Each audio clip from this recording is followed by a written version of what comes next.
Hey there, mamas, and welcome back to Teach Your Littles at Home. I am so excited to be recording again after a little bit of a long hiatus. I did not plan to take a break from the show, but God had other plans, and my family moved to a new home, and life got a bit busier than we anticipated over the summer.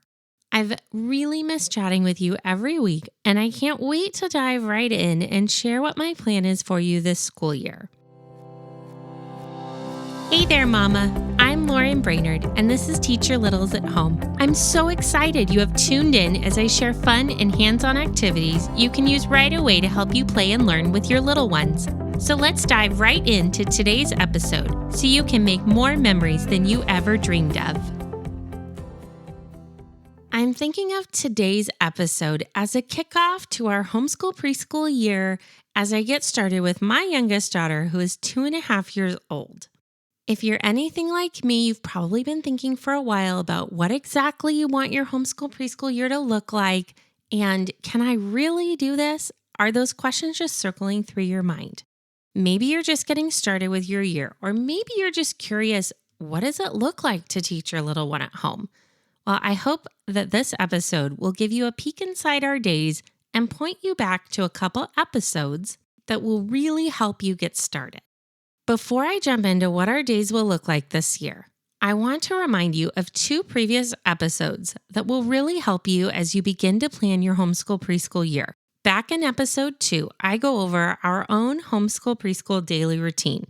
In that episode, I walk you through exactly what our routine looked like with my older kiddos, and it's a great guide if you're trying to picture how to structure your time with your little ones.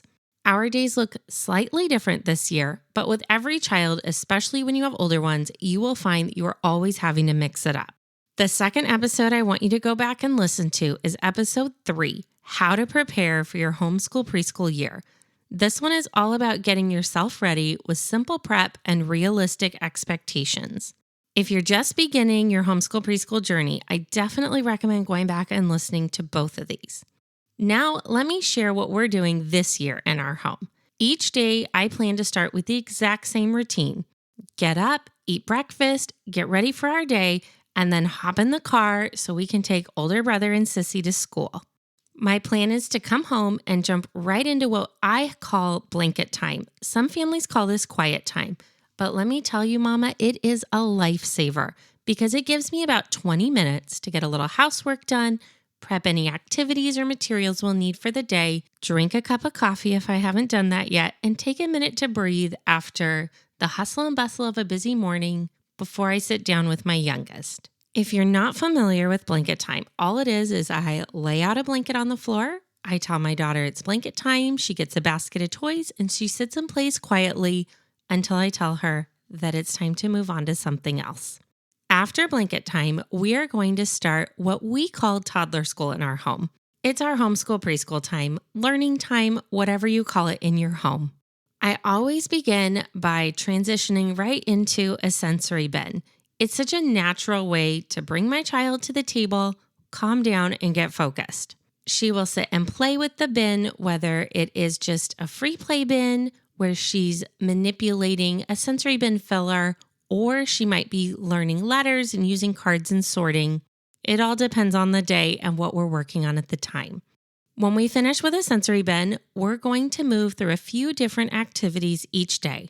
We'll do some sort of fine motor activity, a gross motor movement break, a math activity, and a craft.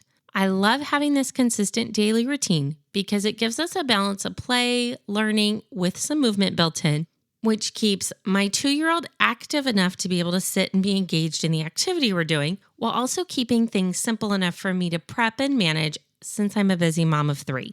So if you're starting your homeschool preschool journey this year, I just want to remind you, you don't have to do it all. A simple, consistent routine is the best gift you can give your child at this age. Start with quiet time, add in 1 or 2 fun activities, and build from there. If you want to take a closer look at what our year of learning will look like, then I encourage you to download my free curriculum map from the show notes. It goes over all 40 themes of learning that I plan to actually share with you every single week on the show this year. So starting next week, I will be sharing all about our September toddler activities, beginning with a theme on apples, which is one of my absolute favorites because it was the first one I did with my oldest son when I first began toddler school with him. If you want to go ahead and grab that unit, I'll also link that in the show notes as part of our September toddler activity bundle. So you can take a look at the first 4 themes we'll be doing this year if you want to start prepping in advance.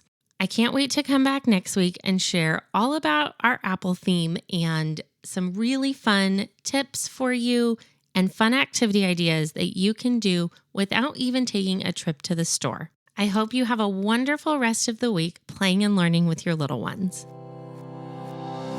Thank you so much for tuning in to this episode of Teach Your Littles at Home. I hope you are feeling so inspired to create a new activity to do right away with your little ones. If you like listening to my mommy, will you please leave her a review? Before you head off to plan the next activity, would you mind leaving me a quick review on Apple Podcasts or wherever you are listening from? This is the only way for me to know if you're finding my tips, activities, and advice helpful, and I get so excited reading each and every review. I hope this episode has left you feeling empowered to try something new with your kids this week. And if so, would you please hit the share button and share this episode with another one of your mama friends who also wants to create activities with her little ones. I can't wait to share even more fun activities with you on our next episode. Have a wonderful rest of your day playing and making memories with your little ones.